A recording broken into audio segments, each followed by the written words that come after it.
Γενικώς τι παιχνίδι είδες σε αυτό το. Τον ΠΑΟΚ να μην είναι πάλι καλός. Έμεινε με ένα γκολ διαφορά, θα μπορούσε να έχει δεχθεί και δεύτερο. Πολύ καλή Λαμία. Το πιο δίκαιο ήταν να ήταν ένα γκολ μπροστά η Λαμία, όπως ήταν.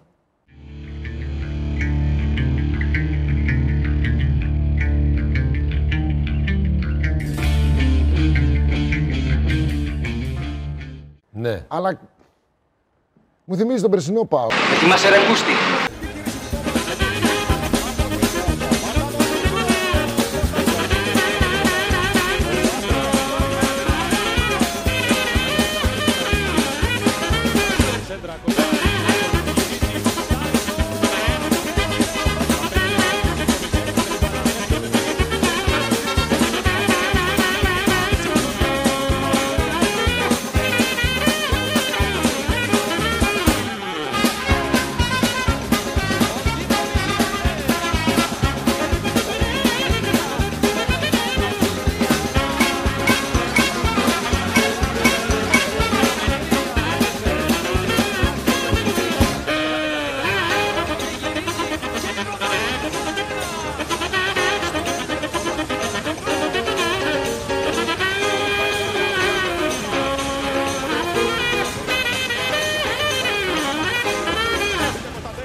Ναι. Αλλά μου θυμίζει τον περσινό ΠΑΟΚ.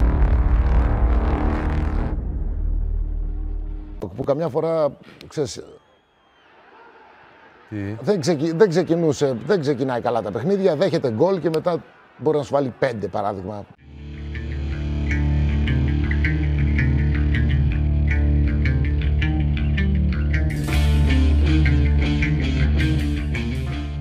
Εγώ δεν ξέρω δηλαδή, δεν έχω ιδέα. That's what she said.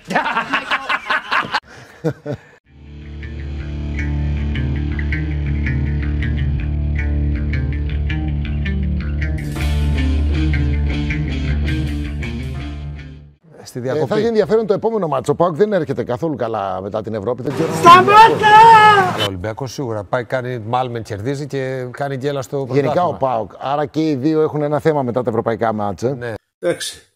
Τι να κάνουμε. Ο Ολυμπιακός βέβαια δεν έχει ταξίδι. Θα μου πεις τώρα και ο ΠΑΟΚ δεν θα πάει. Θα έχει ενδιαφέρον, γιατί μπορεί να ταιριάξει το παιχνίδι στον Ολυμπιακό αυτό. Αν ο ΠΑΟΚ πάρει την μπάλα, ανοιχτεί,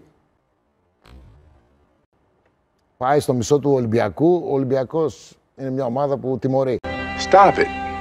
Get some help. Αλλά έχει και ένα προπονητή ο ΠΑΟΚ, ο οποίος ξέρει πολύ καλά τον Ολυμπιακό. WikiQ.